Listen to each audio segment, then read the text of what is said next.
All right, welcome back to another episode of the Psychopedia podcast. I'm your co-host, Hank Sinatra, here with my shaboozy co-host. Investigators later. I was going to say wannabe influencer. Whoa, took that from my hand, literally. Yeehaw, give me some brand deals. So listen, guys, I'm going to go get my pumpkin spice latte. I'm going to meet you guys at the pumpkin patch. And we're going to get down. We're going to have fun. Honestly, thank God you don't talk like that. I mean, I very easily could. But you couldn't, and you could, but you'd be doing it by yourself because we wouldn't be doing it. Should I try this episode out? No. Well, you can. Why not? Some people might like it. I will leave. Oh, okay. Then I'm back to me. After 30 seconds. And I will time it. I do have a watch with a second hand on it. I'm still here. Don't worry. Very good. I know. Don't transform into I'm not. Brookinator, whatever. I don't know what that was. Buffy the Vampire Slayer. How funky is your chicken? How funky is your chicken? How loose is your goose? My goose is totally loose. Wow. So come on, all you hog fans. And shake your caboose. Oh. And shake your caboose. It's sounding more and more familiar as you went through the... Brookie the Vampire Slayer is what I just came up with. It's from Buffy the Vampire Slayer. It's fine. Yeah, I get it. I know. You think I was sitting there like, what's that in reference to? To be clear. Brookie the Vampire Slayer. Like Buffy the Vampire Slayer. Get it? That's what my kids do all the time. They say the most obvious shit and they're like, did you get it? Yeah, I got it. Yeah. I'm sorry I taught you this.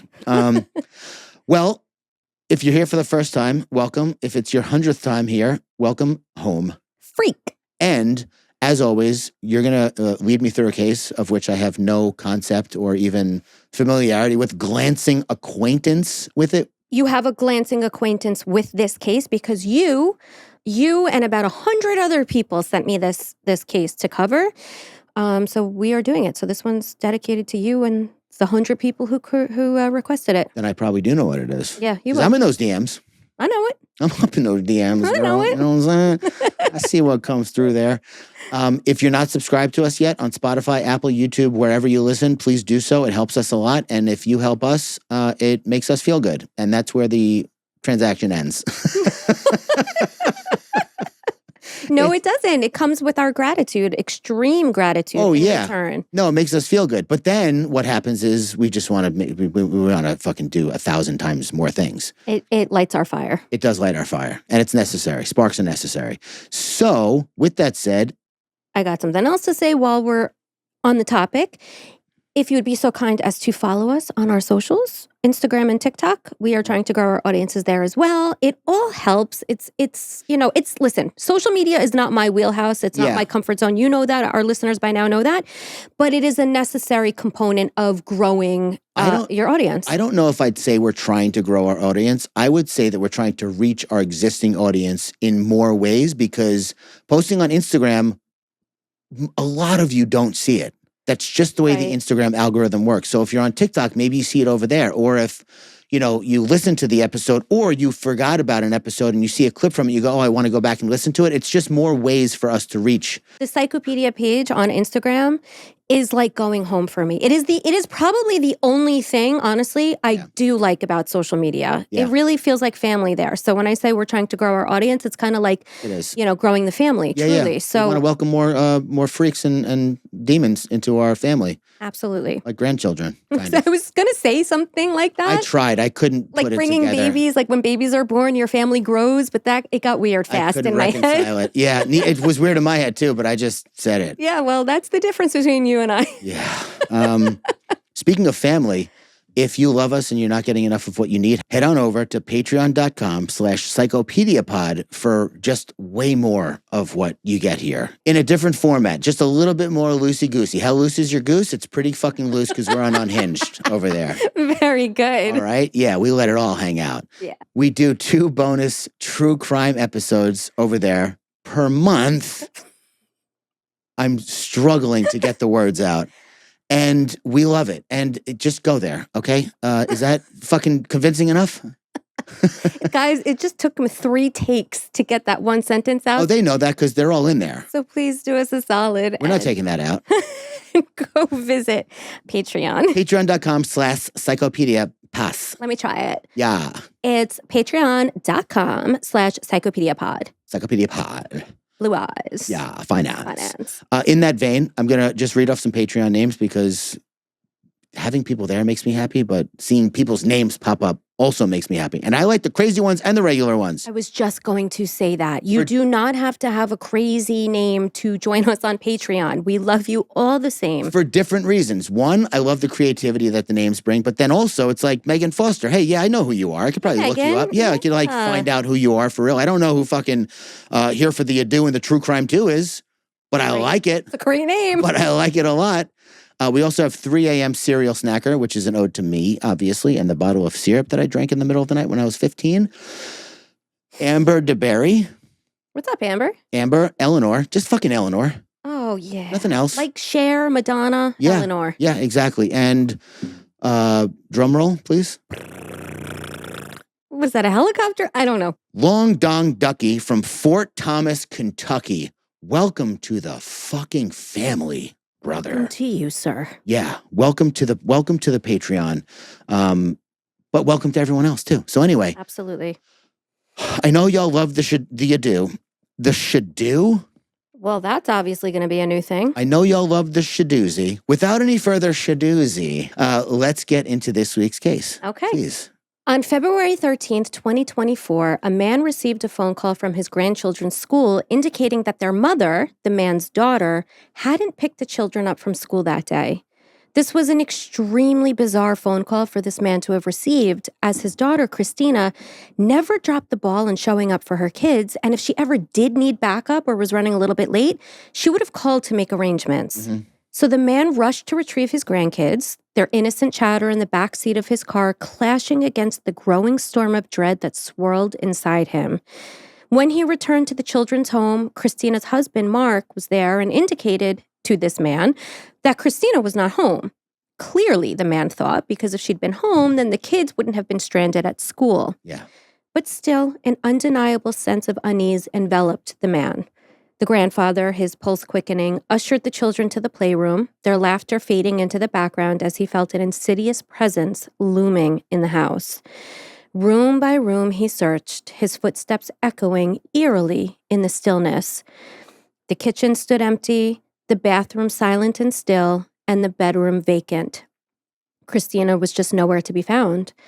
But as he reached the laundry room located in the basement, the air grew heavier, more oppressive somehow, like the calm before a deadly storm. And then, as if drawn by a force he couldn't explain, his eyes fell on a large black garbage bag. Trembling, he peeled back the plastic, and there, sticking out from the depths of what looked like an endless black hole, was Kristina's signature cascade of golden blonde hair still attached to her severed head. Okay. Which begged many questions, to be sure, but amongst them, where was the rest of Kristina? And of course, what happened to her? Yeah.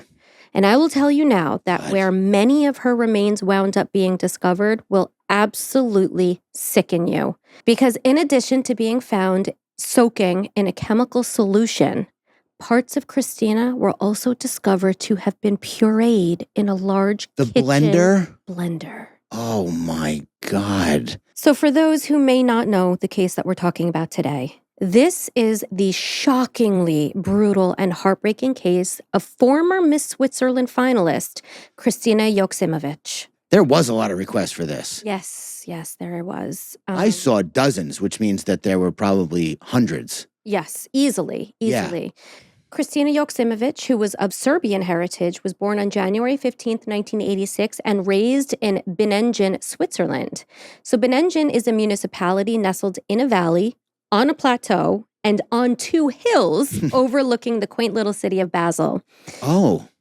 It's about 1 hour west of Zurich and has a population of around 15,750. And it's a place with an active village life and a history stretching back more than 1,000 years. Wow. Most of the population speaks German, with Italian being the second most common language and French being third. Italian? Interesting, right? Because Wow. it's where it's located. Kristina, who loved sports and was incredibly athletic, was discovered on the streets of Basel by a modeling scout when she was just 16 years old.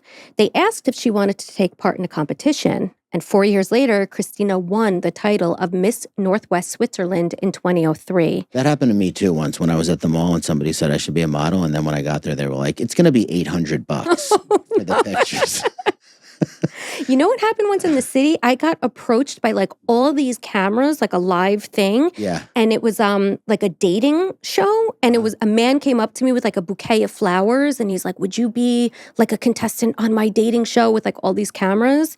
So you may want to look at somebody's like, I don't know, hand. I had like clearly a wedding ring on. I'm like, yeah, I'm going to pass on that. Yeah.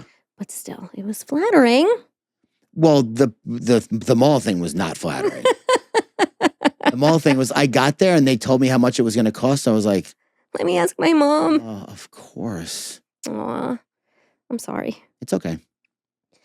In her own words, after she was picked up by the scout and won this Miss Northwest Switzerland competition, she said, Kristina, that she let herself be persuaded to enter the Miss Switzerland contest in 2007, where she placed as a finalist. So the Miss Switzerland pageant was founded in 1951, and winners automatically compete in the Miss Universe competition. Mm-hmm. Over the decades, it has evolved beyond the traditional beauty contest to focus more on empowering young women, fostering self-confidence, and promoting social causes. So in recent years, the contest has emphasized the role of contestants as ambassadors for charity and social engagement, with a shift away from the more superficial judgments. In fact, the pageant has been interrupted a few times. Well, in Switzerland, including a 4-year break between 2015 and 2019, when there were concerns over its relevance in modern society. It returned in a revamped format, continuing to capture public attention, but with a stronger focus on modernizing the image of beauty pageants and keeping pace with contemporary values. Yeah. But yes, they're still strutting around, you know.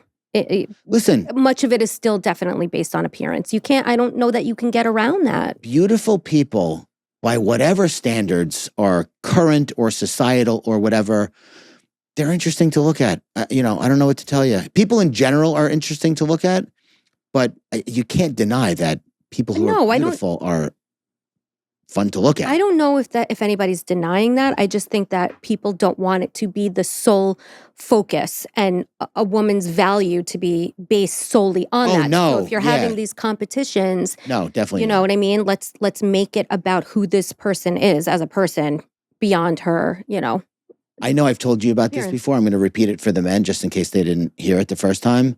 I learned this term body parting. Oh, yeah. But explain here. It's one of the greatest things I've ever heard. Yeah. It's just like, obviously, objectification of women is a problem. You don't say. To say the least.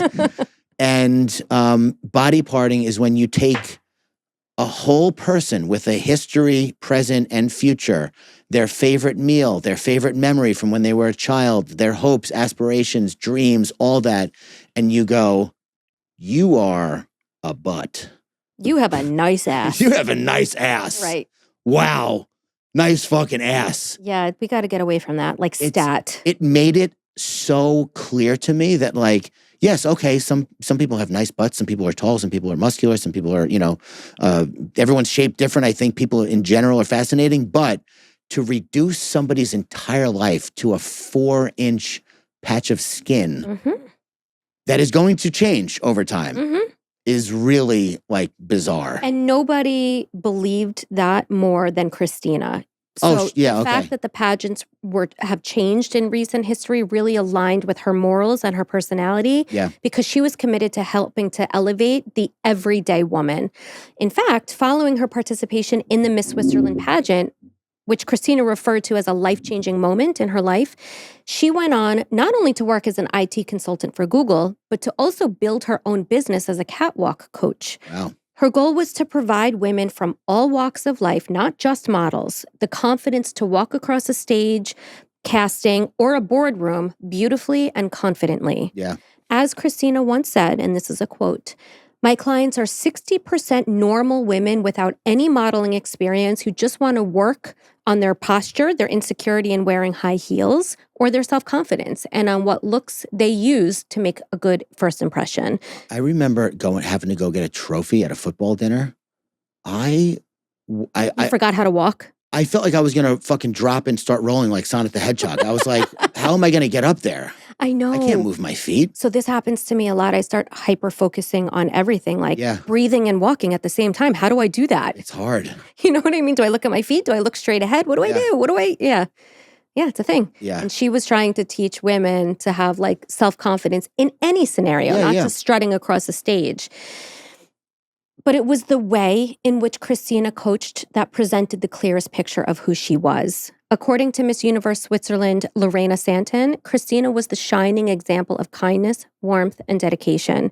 She had a passion for helping women to reach their full potential, not just as pageant contestants, but as individuals. She regularly sent her clients encouraging messages, motivational words, and uplifting posts on social media. Sadly, while Kristina devoted herself to uplifting others and encouraging them to shine, her own life seemed to be cloaked in shadows.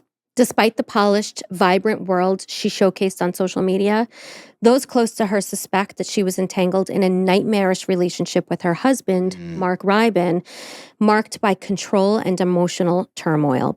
By the way, for anybody who's done like a cursory sort of glance in the headlines with this case, Mark is typically referred to as Thomas, which is a pseudonym. In the Swiss legal system, people are required to go by a pseudonym until they're technically proven guilty. Oh, really? Yeah, it's very strict privacy laws. Yeah. But I found his name, and anybody who's done a little bit of digging will have found his name. So we're going to go with his actual name. I'm really enjoying you profiling the victims in the beginning now. I don't know when you started doing that. It's probably been a while, but I remember when it used to happen at the end. Yeah. And it's just so like, let's talk about the most important person in the case first. I love it. Good. I'm glad. Yeah. Did you start like a year ago? Probably after like the 5th episode, maybe, when I learned how to do this thing. Kristina became engaged to Mark in December 2016. She posted a photo on social media at the time that said, "I said yes," with the hashtag love of my life. They then got married in August 2017 at the Grand Hotel Geisbach luxury hotel, built in the style of a castle perched near the thundering Geisbach Falls overlooking Lake Bryns. They went to Argentina and Antarctica on their honeymoon, and in 2020 and 2021, went on to have 2 beautiful daughters named Vera and Sophie, both with bright red hair. Why? Every time. Both with bright red hair, just 17 months apart. So their relationship was moving along not quickly. I guess they got married in 2017, had their first kid in 2020, and then their second 17 months later. I remember, I haven't thought about this in 25 years. I remember getting on a plane once, and we were sitting next to a couple who had a young child who he just got out of the military. They just got married. They just moved across the country, and they just had the baby. That sounds very much like my first cousin. When he got out of the Marines, he met a girl, married in a couple months. Baby came almost immediately after that. He said when he was in the military, maybe this could explain it a little bit, all he dreamed about was coming out and becoming a father. Yeah. Like in the... That's when you're faced with... Exactly. You know. I think there's probably something there. Sure. So for a while, Kristina was truly living a fairy tale life, or so it seemed. Her marriage seemed solid and her business was booming in a way that afforded her a lifestyle that took her from the beaches of Hawaii to the ski slopes of her Swiss homeland.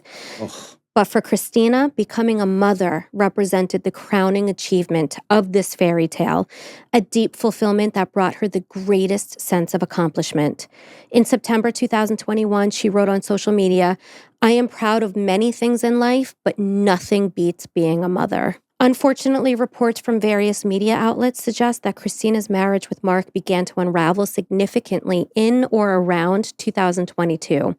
A close source revealed that Mark, after launching his own business, became increasingly irritable and volatile. What had once been a seemingly stable relationship started to fracture under the pressures of his work, with his temper growing progressively shorter and shorter. Mm-hmm. Mark came from a significantly wealthy family and worked as a change leader in the Basel area. I had to look this up. Yeah, A change leader refers to an individual who guides an organization through periods of transition, disruption, or transformation. Prior to becoming a change leader, starting his own business, and becoming a quote-unquote purpose-driven entrepreneur, I said that weird, that was on his LinkedIn profile. Mark was an officer in the Swiss Air Force. He was an intensely focused man, obsessed with control. According to a friend of Kristina's, Mark had obsessive and compulsive tendencies when it came to raising their daughters and viewed them as a project that he needed to tightly manage. And Kristina was just often in the way. On July 14th, 2023, just 1 year before Kristina's eventual murder, a police emergency report was made in relation to the couple, and law enforcement was called out to their home due to physical violence. Less, it was like 7 months maybe. Yeah. At the time, Kristina exhibited red marks around her neck, indicating choking or attempted strangulation.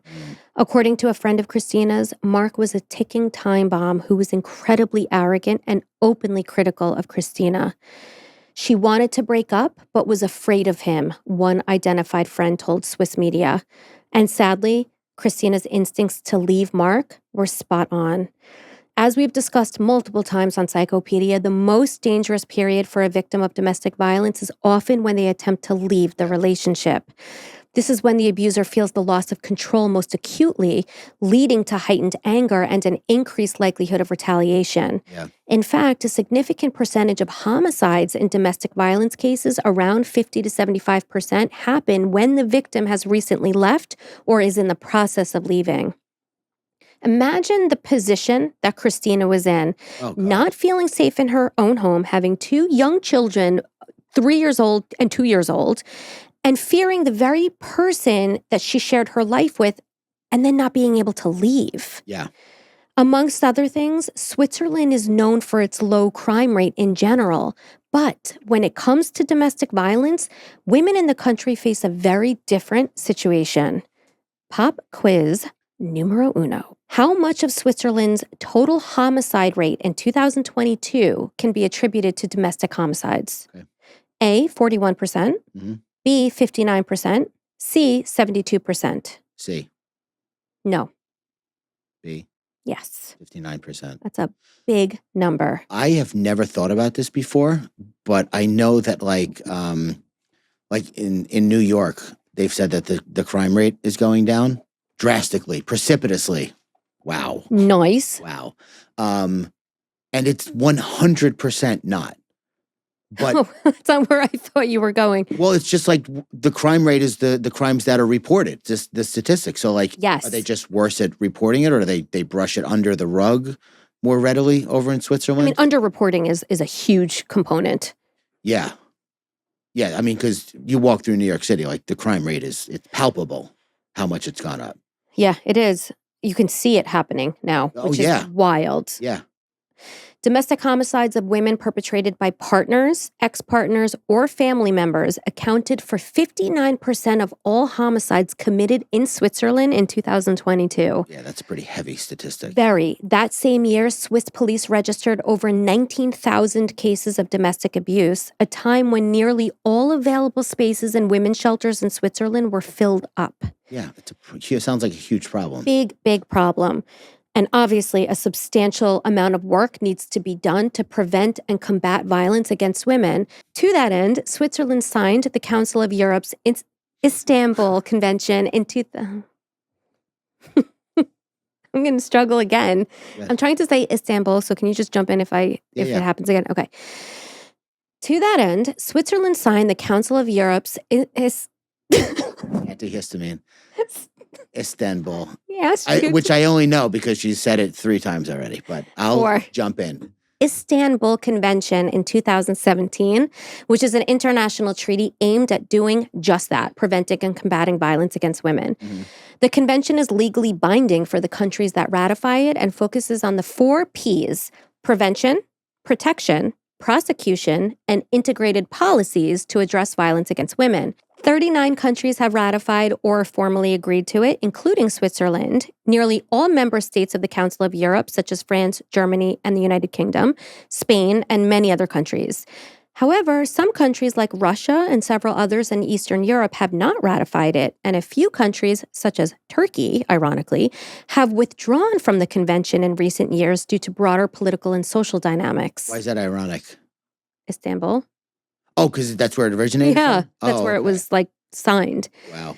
The convention also establishes a monitoring mechanism to ensure countries implement its provisions while emphasizing the rights of victims and legal accountability for perpetrators, and that's huge. Yeah. It requires the criminalization of several forms of violence, including physical, psychological, and sexual violence, forced marriage, and female genital mutilation.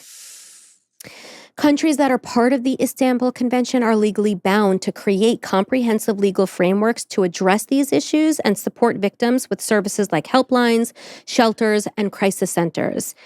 However, the reality is that Switzerland has historically lagged in providing specific safe spaces for vulnerable populations.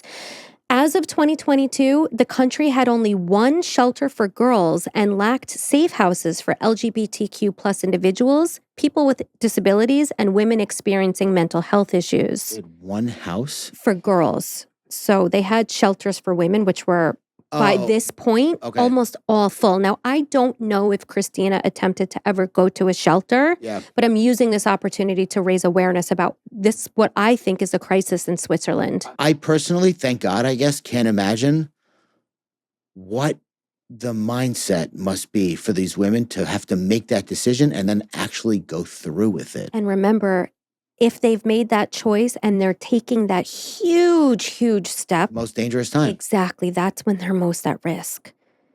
That's what I'm saying. The courage is tremendous. Astonishing, yeah. Swiss society has often pointed the finger solely at migrants for domestic abuse crimes, leading to the stigmatization of migrant communities and diverting attention from the broader societal and systemic issues contributing to the domestic violence of women. I got a PQ. Let's hear it. Pop quiz. What term or phrase has Switzerland decided not to use in its official legal language or criminal statutes? Okay. A, femicide. B, gender-based violence. C, intimate partner violence. What have they decided not to use?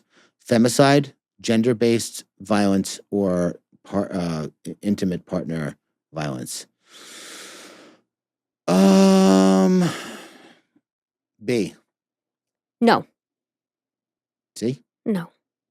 Well, it can't be femicide. It is femicide. It can't be. Why? Because you got it wrong? No, because it's what is the translation exactly? The term femicide specifically refers to the killing of a woman because of her gender. Yeah, but they speak German, English, French, and Italian over there. So? Femicide is such a specifically English word. Yeah. Can we go into it? Of course. Or whatever the equivalent phrase is of femicide. It's not a term that's used in their legal system. So it was a trick question. No, it isn't. What do they call water in Spain? Water, agua, basketball. Come on. You're being annoying. Good. Okay. So let me get into this, okay? Femicide as a concept, okay, has not been officially adopted in Swiss law, though gender-based violence is recognized within its framework. What? Oh my God. Can I live? Sorry, no. Well, I'm just realizing things. Oh, okay. No, it's fine. I want to be on this journey with you. Like Kendall Jenner said, or Kylie Jenner said, this is the year I'm realizing things. Fantastic. First realization, we live in a society. Do you remember that? No, I don't. Oh, it was so magical. What a magical time. So funny. One of them said that? Oh, yeah. Really? This year I've just been like... How is that magical? That's so fucking depressing.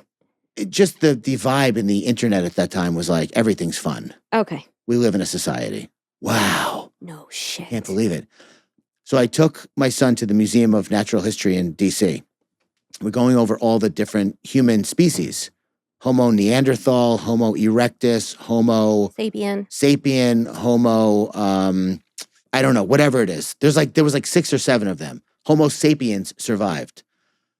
Homicide is the killing of a human being. Hom being short for homo, which is the species of humans. There you go, Tink. Wow. Yeah, I mean... I was thinking, what's the opposite of femicide? Manicide or, Etymology is fascinating. It is. I actually really sometimes do research words for fun. Homicide, It yeah. is. It's very interesting. So gender-based violence refers to any harmful act directed at an individual based on their gender. Mhm. Femicide, on the Oh, other yeah. hand, is a specific type of gender-based violence that refers to the intentional killing of a woman because of her gender. While all femicides are acts of gender-based violence, not all acts of gender-based violence result in death or fall under the category of femicide. Got it. Okay. Yeah. So Swiss law focuses, also know this is something else that I found interesting, focuses on the crime itself rather than distinguishing between the gender of the victim. Mhm. If it's a homicide of a woman, even in the context of domestic violence, misogyny, or cultural practices that devalue women, and the victim was a woman killed by a man, Mhm. it's just homicide. Do you like that or no? It's funny. I really thought about this when I was researching it. I'll tell you what's I think dangerous here. So in terms of Switzerland, right, or countries even like Switzerland, they have a strong focus on neutrality, and so precise Yes. legal definitions. True. Like they may avoid terminology like that because they don't want to be seen as too politically or socially charged. But advocacy groups and feminists in Switzerland have been pushing for the inclusion of the term femicide to better highlight the issue of gender-based killings and intimate partner violence, similar to movements that we're seeing in other countries. So, But like you don't go on trial for patricide, you go on trial for murder.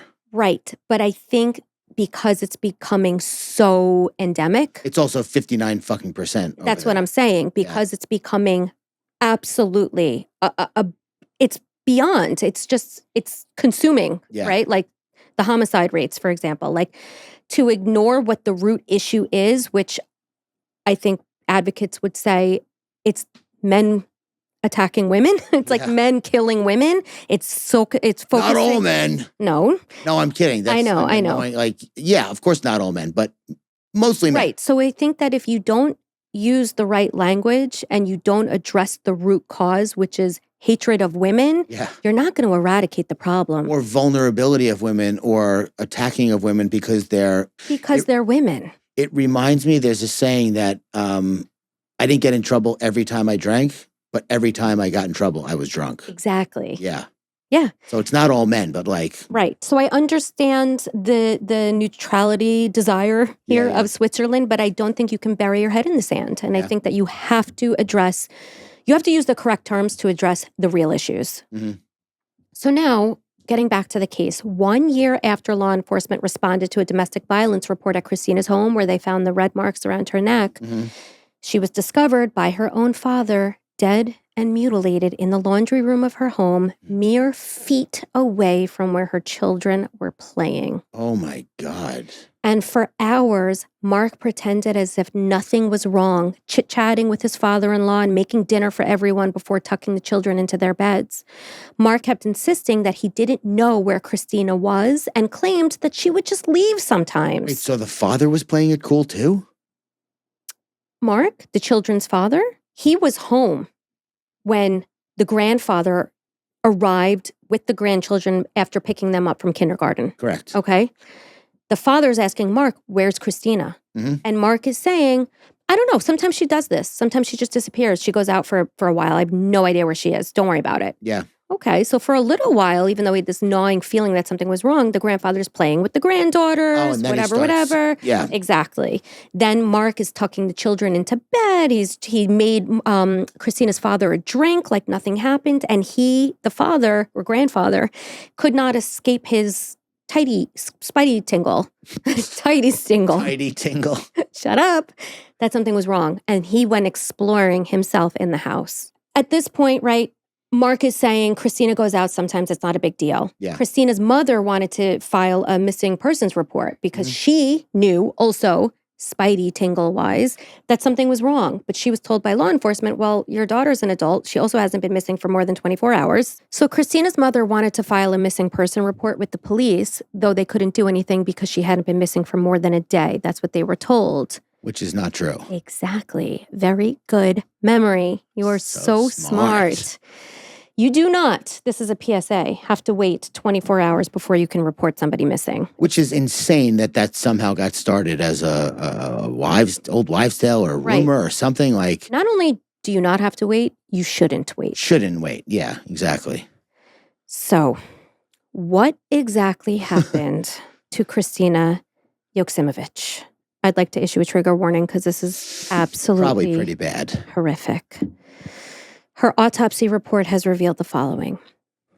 Kristina endured injuries before death to her right eye, nasal bridge, right lower leg, and both shoulder blades. There were numerous points of hemorrhaging beneath her scalp, which can often be a result of hair pulling. Her neck displayed a red ligature mark around it, suggesting strangulation, which the medical examiner determined to have been the cause of death. You can get brain hemorrhaging? Hemorrhaging beneath your scalp, sure. From pulling hair? Confirming strangulation was also a fractured hyoid bone and multiple tongue bites Hyoid. as well. The only small mercy here, perhaps if we can look at it that way, is that beautiful Kristina was strangled before her body endured what came next. That's what I just was thinking, yeah. Her cause of death was deemed not natural, and the method of death, central regulatory failure and asphyxiation as a result of violence against the neck. Following death, Mark, who, spoiler alert, was the killer, then used 3 tools, an industrial jigsaw, knife, and garden shears to dismember the mother of his children in the laundry room of their home, located in the basement, which has been described as an isolated bunker with thick concrete walls. It also has a steel shut door. I've seen pictures of it. It really does look like a bunker. Yeah. But before dismembering Kristina, Mark broke her hip joints out of their sockets and went on to disarticulate, which is the removal of a bone from its joint. Oh, what her the left fuck? upper arm, forearms, and right lower leg. All of her bones? Like all those bones? Of her extremities, yes. He disarticulated? Yes. He then, and this is a quote from the autopsy, roughly severed Kristina's upper spine to decapitate her and further split her torso in half above her pelvis. Then, this is absolutely horrific and psychologically very telling, Mark removed Kristina's uterus through her vaginal vault. Oh my, what? It was the only organ that he removed from her body. From her vaginal vault? Mm-hmm. What does that mean? He pulled her uterus out of her vagina. Oh my God. After the gruesome dismemberment, and we're going to explore that. That is very fucking psychologically telling. We are exploring that. I just want to finish going through the autopsy here. That might be one of the worst things I've ever heard. Yeah. After the gruesome dismemberment of Kristina's body, which included her decapitation, Mark placed her remains into a powerful industrial blender and proceeded to puree them. Other parts of Kristina were also dissolved in a chemical solution, leading investigators to later find a large number of skin flaps, some with attached muscles, as well as a large number of pieces of muscle, some with bones still attached. Bruh. Mark spent several hours mutilating Kristina's dead body. This guy's fucking whacked. It does not get any more horrific than that. Only it kind of does. Pop quiz. No. What was Mark allegedly doing while he crudely dismembered Kristina? A, watching YouTube videos. B, listening to classical music. C, drinking chocolate milk. YouTube videos is very broad. It wasn't like Googling tutorials on fucking disarticulating. Couldn't tell you. It wasn't watching Cocomelon. Couldn't tell you. Watching YouTube videos, listening to classical music, or drinking chocolate milk. C. No. A?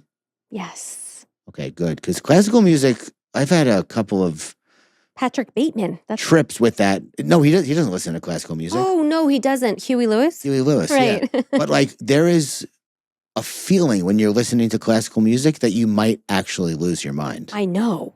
That's why I made it a pop quiz choice, because it's creepy as fuck. So he was watching YouTube videos? Yes. Was he watching Psychopedia? Oh, God forbid.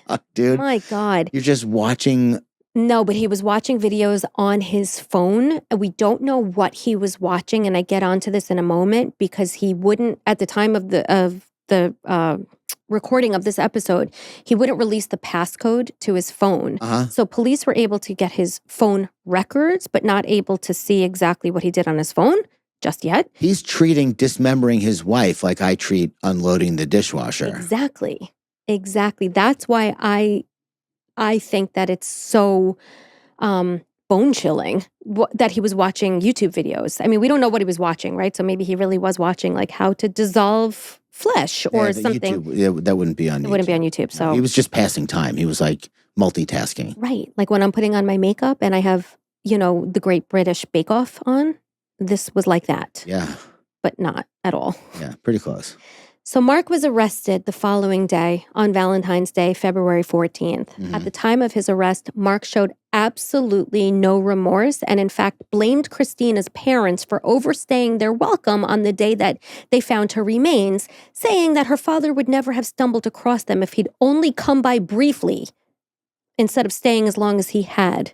It's their fault? It's their fault. And he was saying this as he was being led away in handcuffs. Wow. When Mark was questioned, he initially claimed that he found Kristina dead near the stairs, and he panicked.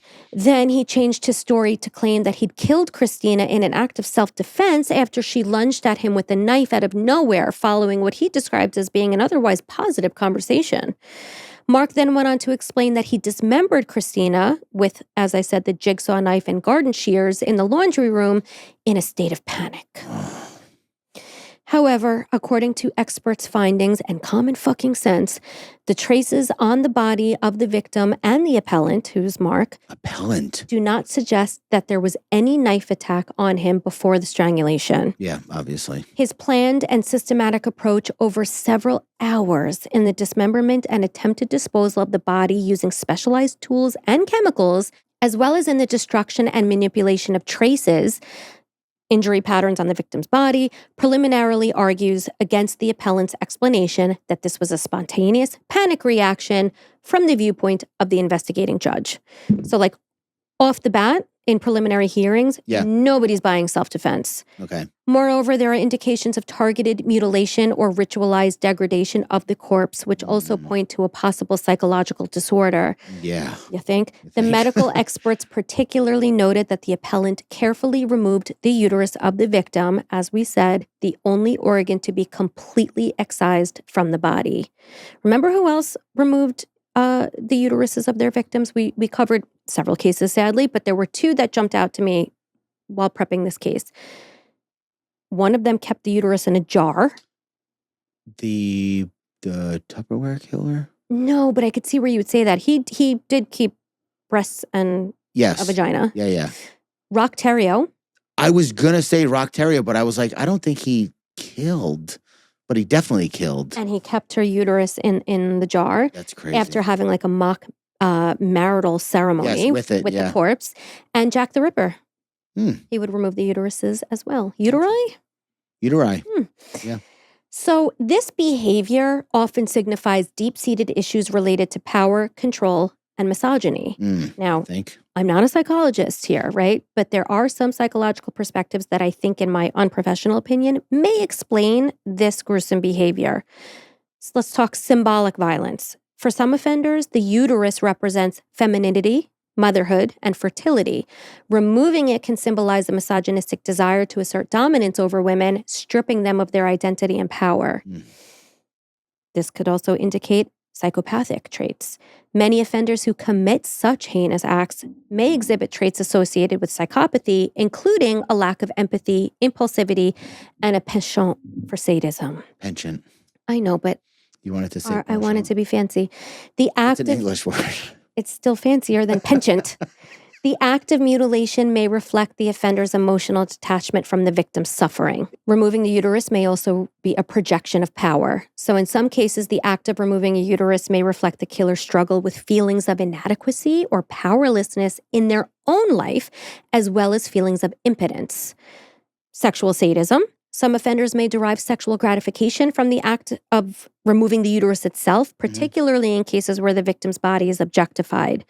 I don't know if there was the sexual sadist element here. Definitely he's a sadist, I would say, but I don't know if he got sexual pleasure out of it. I don't know enough about I don't even know if he's a sadist. I don't even have enough information about him yet. I'm going to say he's got a sadistic side to him. Oh, you're right. Yeah, because of all the torture, the emotional torture beforehand. It also becomes clear as we go on because we're going to hear from some of his ex-partners and stuff like that. So, and then the last sort of psychological, analysis that I think may apply here is the something pathological obsession that we're going to call pathological obsession. So in certain instances, the offender may have a pathological fixation on women, often stemming from past trauma or negative experiences.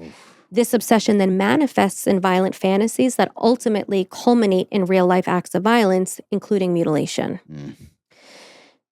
And as I said, we've seen this before, right? The removal of the uteri, but where the specific type of behavior in violent offenders can provide insight into their motivations and mental states. So take Ed Kemper, for example, the co-ed killer. We haven't discussed him yet on Psychopedia, but holy shit, we are going to. After Kemper murdered his mother, he cut out her tongue and larynx in a symbolic gesture before disposing of them in the garbage disposal. After the garbage disposal ejected the tissue back into the sink, Kemper found a sense of irony in this and later remarked that it seemed appropriate given how much his mother had, quote, bitched and screamed and yelled at him over the years. So removing his mother's vocal organs was an extreme act of silencing, right? A culmination of years of pent-up anger and resentment. Yeah. Like Ed Kemper, Mark's actions likely revealed deep-seated psychological issues and a symbolic rejection of Kristina and his need to assert control and eliminate her identity. And remember, Kristina embodied the very essence of female energy and empowerment. Yep. And dedicated her life to building up women. He did. So taking her out in the manner in which he did, very psychological. Sure. Mark has also been accused of hiding Kristina's phone on a delivery truck and refusing to give investigators the passcode to his iPhone, which I mentioned. They still can't get in an iPhone? I was thinking the same thing. Again, this is all at the time of this recording. This is pretty hot off the press. This is 2024 it happened. I know, it should have been like immediately they should have been able to get it. Like Apple doesn't have to cooperate. It has no way to get in to a fucking iPhone? Yeah. It just can't be true. So the police searched his phone records, which is when they discovered that he'd been watching YouTube videos while he was dismembering his wife. When asked why he had an industrial jigsaw in his home, Mark provided which of the following explanations? Oh boy. Pop quiz. Here we go. A, he was planning to build Kristina a new catwalk in her studio. B, it was delivered to his home incorrectly and was actually meant for his next door neighbor. He just hadn't had a chance to return it to him. Or C, he was planning to use it with the local Boy Scouts troop. A. No. I really sucked this episode. Which just means I'm really good. You're really good. He had it dropped off accidentally? No, he didn't. He was going to use it for their Boy Scouts thing? Yes. He didn't even have kids in Scouts, though. I know. So he apparently did volunteer with a local Boy Scouts troop, which, like... Terrifying. Very terrifying. You don't have kids in the troop. Don't like it at all. But I think this speaks to him, his desire to push forward this image of being this wholesome man. And he's attempting to further manipulate everyone into thinking he's this literal do-gooder Boy Scout, you know? I was going to build a church. Exactly. Really, sir? Well, you didn't use it for that at all. Certainly not. Use it for the worst possible reason you can imagine. According to one of Mark's ex-partners, as indicated during a prosecutorial examination, Mark repeatedly exerted violence against her until April of 2016, which is kind of like right up from when he, before he met Kristina. During one of his frequent fits of rage after visiting this woman's parents, Mark drove his car over this woman's foot. Wow. Intentionally. Then, during the subsequent drive, Mark threatened to throw this woman out of the moving vehicle. On a different occasion with the same woman, Mark slammed on the brakes of his car intentionally so that she smashed her head on the dashboard and got whiplash. He would hit this woman, throw her against the wall, and choke her. Studies show that a significant percentage of domestic abusers exhibit patterns of behavior that lead to recidivism, meaning they often reoffend with different partners. Yep. Pop quiz. Men who physically are abusive to one partner and then go on to abuse another, what percentage of men have that recidivism? A, 40%, B, 60%, C, 80%. C. No. What the hell is happening? It's okay. B? Yes. 60%. So a study published in the Journal of Interpersonal Violence found that about 60% of men who were physically abusive to one partner had also been abusive to another. I can actually, I thought it would, I was like, if you said 100%, I would have thought it was 100%. I know, I know. But I guess there are people who just lose it temporarily, not to the point where they're killing somebody, obviously, but like. Or maybe people who get treatment to make it so that it's not 100%, but 60% is still pretty high. Yeah, I'm just thinking there's also like, if everything counts as domestic violence, like even like holding somebody or pushing, that I could see happening in like a real bad moment for both parties, but then never again. Right. You know? So based on what has been assessed and analyzed at this point of the investigation, and still early days, Mark is stated to be suffering from a psychological disorder or a significant pathopsychological personality disorder. Pathopsychological personality disorder. By the way, I said that wrong. It's psychopathological personality disorder. Psychopathological personality disorder. You like it all the same. Whatever it is, yeah, it's good. He is stated to have exhibited remarkably high criminal energy. Really? Lack of empathy and cold-bloodedness after committing the heinous murder. His criminal aura is through the roof. Exactly. It's funny because I couldn't figure out why that struck me as funny, and you just nailed it. It's giving criminal. It's giving, exactly. Exactly. Furthermore, his entire behavior on that ill-fated February day indicates a propensity of violence towards partners with partially sadistic sociopathic traits. There are also indications of a low frustration tolerance and poor impulse control. Additionally, an increasing escalation of violence can be observed. Yeah. Obviously. Fuck. Thanks for clearing that up.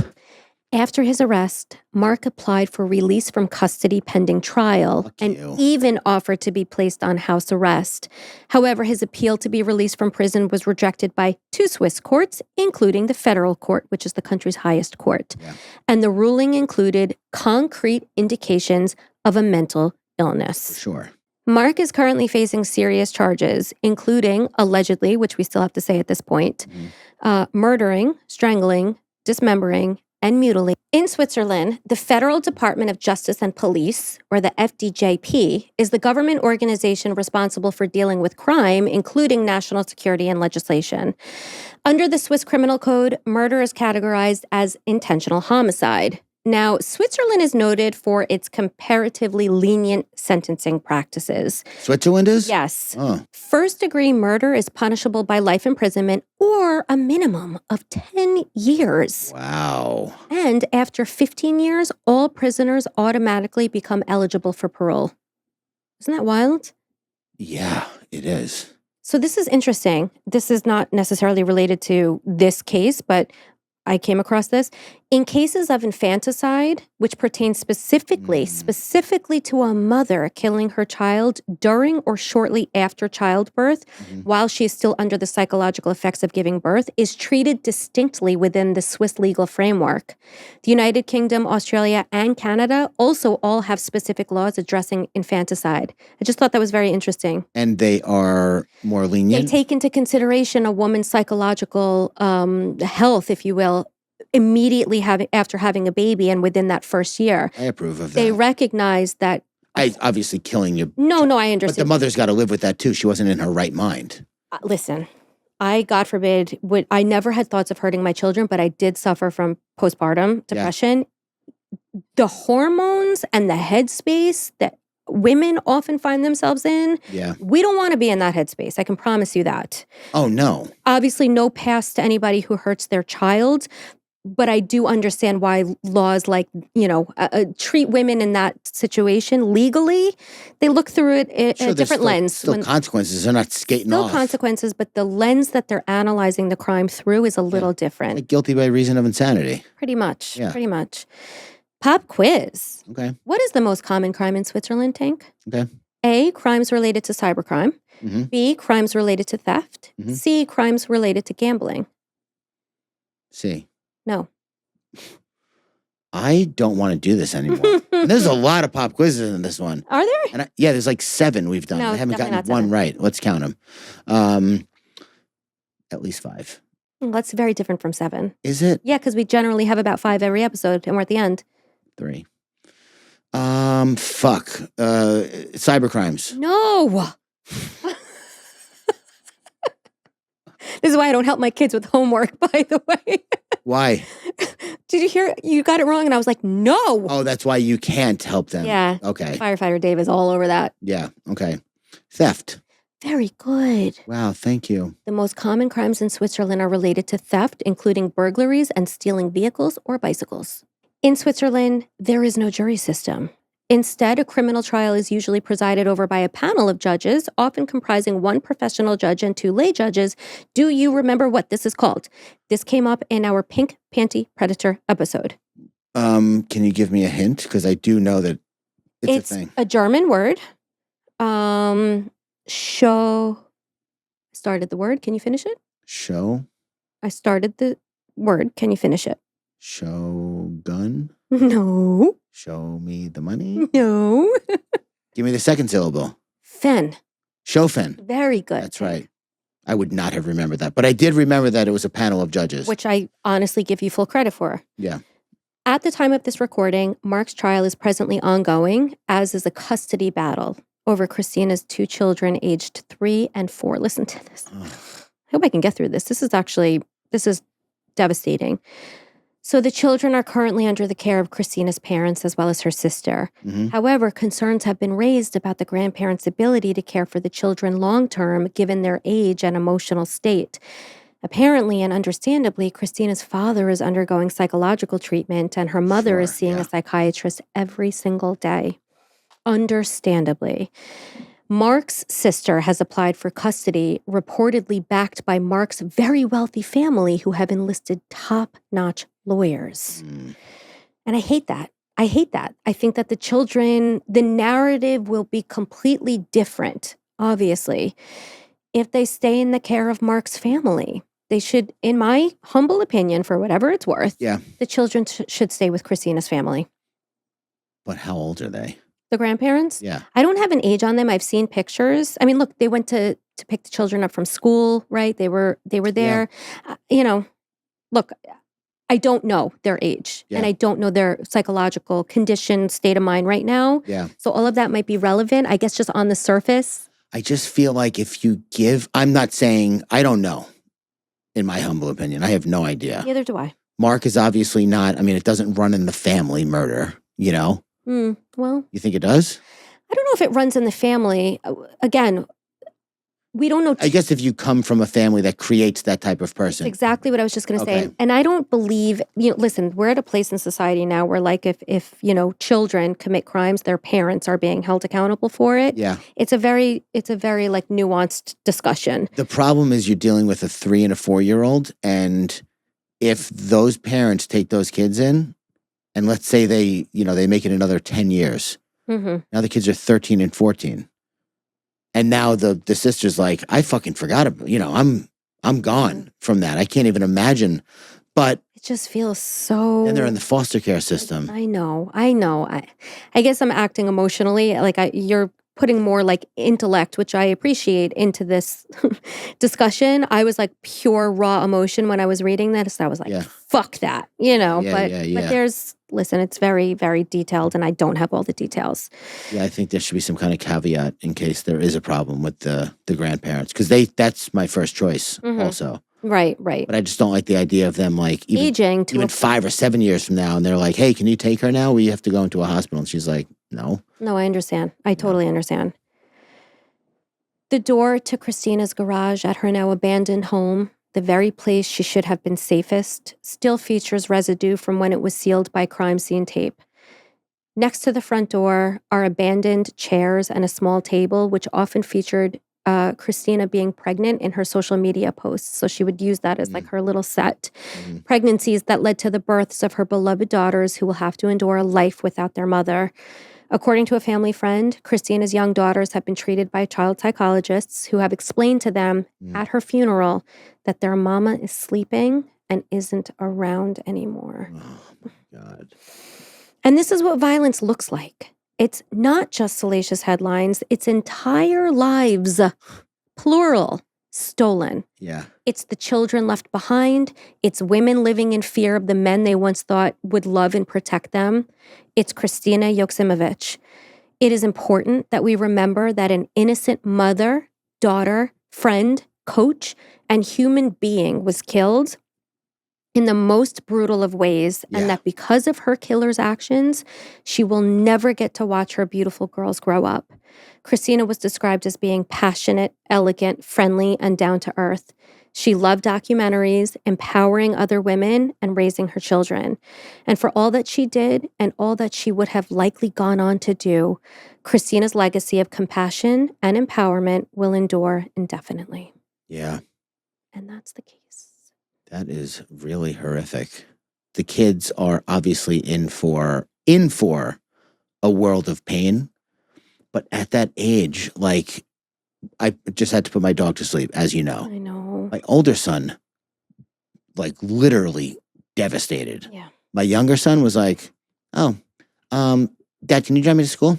Instead of taking the bus, their younger cousin, so my sister-in-law, had to put her dog to sleep, which was really weird because I think I told you they both became diabetic at the same time. They both went blind at the same time. and she told her daughter, who was like 4, she goes, can we get a bird? No. Like 0. Yeah, I mean, It's a big concept. Anything that's forever is too big. They're young enough to heal. I mean, anybody has the propensity to heal. I'm not saying you have to be young in order to heal, but they're definitely, have their whole entire lives ahead of them to go through that journey, but they shouldn't have to. No, absolutely not. It's very sad. Yeah. For them. And this case, obviously, all you're seeing in headlines is woman pureed in blender. And I understand it's absolutely horrific. It is what happened, too. It is what happened. But Kristina was a remarkable woman. Yeah. She really, really was. She was a threat to his fragile masculine ego. Exactly right. Exactly. So it'll be interesting. I'll keep everybody updated as like the trial goes on and all the stuff unfolds. Mm-hmm. But I wanted to get this case out because it's been highly requested, and I wanted to give Kristina her moment as a human being. So, but I will keep everybody updated, including you, Tank. Did a good job. Thank you. You're so good at this. Oh my God, that came out of nowhere. It was Thank you. I just mean like I wasn't expecting that. Thank you. A couple of times during this case where I was like swimming in your words. Oh, that's a good thing. I like to hear that. Yeah. It's better than swimming in, I don't know, what am I going to have for dinner tonight? Well, yeah, that happens. Also, yeah, I am hungry. Speaking of having a profound impact and making me swim in your words, do you have a Tank's titty for us today? Yes, I do, obviously. This might be a little bit of a repeat. I'm not sure. I know you and I have spoken about it before. There are a few things about people that piss me off. Not specific people, just people in general. Just a few? Yeah, because like I'm talking about themes that are repeated often enough where I can't have more themes because I'll be furious all the time. But this thing that people do where they show you or explain to you or guilt you into, they do the math and they're like, well, if your parents only have 10 more years left and you see them once a year, you're only going to see your parents 10 times. Okay. Yeah. And what the fuck do you want me to do about it? We have talked about this before. I don't think it was a titty, though. It may not have been a titty. I do have a titty for it. Oh, let's hear the titty then. No, go. Finish. Well, what I was going to say is the only thing I will say is people tend to get lost in the everyday minutia of their lives, jobs. As they do because they're living. Right, exactly. Yes. But I think you appreciate wake-up calls, right? Sometimes every now and again to like stop you in your fast-paced track of life. Yeah. To stop you in those tracks and to say, take a minute to marinate in this. Do what you want. Keep living your life after this if you want. Yeah. Or maybe this little timeout is something that you will be thankful for that you had now, so that instead of just 10 visits with your parents, you can get make 11. Okay, but maybe on that 11th one, they give you the secrets to wisdom that you've been looking for your whole life. I don't know. So I just figured out what my problem is with stuff like this. So Nate Bargatze has a great bit about Leonardo DiCaprio and how like kind of annoying he is, where he tweeted out that every year 100 million sharks are killed by humans. Is that right? Nate Bargatze's like, if you told me to guess how many sharks have ever lived since the beginning of time, I don't think I'd say 100 million. Right. He's out here killing 100 million. And then he goes, and then that was it. That was the tweet. Like, no solution, no direction, no nothing. So like I like when people pose solutions to problems. I don't like when people pose problems with no solution. Is that your titty? Basically, I like yeah. that. I like that a lot. Yeah, because what am I supposed to do about it? Move out, abandon my family, quit my job, spend all of my time with my parents so then that I have less time? Because you spend 70% of the time that you're going to spend with your children by the time they're 18. So now I got to take out of that. Right. The titty actually is Tom Papa. I love him. He's a comedian. It's just don't do the math.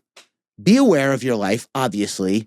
And if you're going to do the math, let it afford some like potential action or let it affect some potential positive action in your life. But don't just sit there and be like, damn, bro, my kids are I only get to spend time with them till they're 18 and then I don't spend any time with them. Man, what are you going to do about it? Lock them in your basement? Right. How about this? How about you make a concerted effort to spend actual time with them while they're home? And I don't mean Eckhart Tolle time, because I think that's a standard that people impose on themselves. That's impossible. Be present with your children. Sometimes, and some people are going to hate this maybe, that does just mean laying on the couch on your phone next to your kid who's on their iPad. And that's okay. I think that's okay too. You don't have to be staring at each other doing intimacy exercises. No, I think that's when it becomes stressful, and that's when parents abandon the idea of spending time with their kids. So do it in the way that you can. If you can't be perfectly present, why even bother being present at all? Hey, make a concerted effort to not be on your devices all the time. Yeah. But sometimes if that's what it's going to take for your butt to be next to your kid's butt, breathing the same air, all of you, and like the proximity of it, do it. Yeah. Because there's no secret to spending time with people. People have gotten the idea with all of this presence of mind and mindfulness and awareness, which I think is all good. Like everything, it gets taken to a toxic level. Yes. Like the guy who wears this hat, has a ponytail, wears linen pants, and his no name shirt. is AKA Steve. And he has no shoes on, and he tells you, he bows at you and says namaste when you see him every time. And then all he wants to talk about is these ayahuasca trips that he's done and how it's changed his life and how you should really do it and how you've lost the plot, brother. Yeah. You're gone. Yeah. Yes, you're mindful, but you're gone. So like Eckhart Tolle, I love Eckhart Tolle. I'm sorry I didn't have a psychotic break and live on the streets of New York for 6 months. I'm doing the best I can with the circumstances I'm in, trying to be present as much as I can.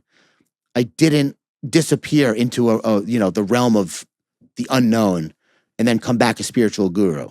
Everything I've learned has been like math almost. You know what I mean? Like, I get long division now. Now I know how to do it.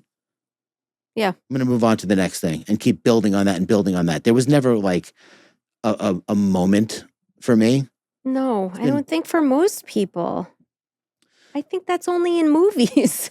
Well, largely in movies or people take something and they make it into a movie scene. It's possible, but the more trustworthy, proven way to do it is through action. To wake up, whether you want to call it awareness, spirituality, whatever. There are things you can do rather than just wait to be struck aware by something. You can actually do things. One will be extreme and instantaneous and probably gone by the time you've realized what's happening. That's probably the real downfall. Oh yeah. Of how you started this tidbit with like that image. You know what I mean? Yeah. Is that it's short-lived because you get like shocked. Yeah. You get like jolted into action. It's not authentic. It's not built into like your feelings. It's like a just immediate knee-jerk response. Yeah. And it's done. And when it's done, it's done. And especially, doubly, this goes for people who don't have a good relationship with their family. You shouldn't, I I love my family, but if I didn't, I would not see them. I would have no problem with it. I value my own life so much and my own headspace so much. I work so hard at it. I'm not going to let myself be in a situation where it's derailed instantly by somebody who derails it every single time without fail, and then go there and be mad that they did it. It's like the frog getting taken across the fucking lake on the snake, and then the snake bites it. He's like, why'd you bite me? I'm a snake. It's what I do. Yeah. Thank God I don't have that. But if you do, I just don't want people feeling bad about living their life and not doing enough. Because you know what? It's never going to be enough until you say it is. Until you feel it is. And that's the nipple. So if it feels right for you, there's the nipple, guys. There it is. I did a little cleavage, side boob, under boob, and now you got the whole thing. And I had no plan to do that, by the way. Well, if you made it this far, you're a real one. And I know there's a lot of you out there now. And I am so happy that people stick around till the end. Love it. Yeah. We're grateful to all of you. Really, like blown away, actually. If you made it this far, you're a real one. Thank you for listening. Investigator Slater, thank you so much for doing all that work and presenting it so beautifully. My pleasure. Thank you for the kind words. And I'll be looking forward to the next episode. But until then, thank you for watching and listening, and we'll see you guys next week. Thanks for listening. Bye.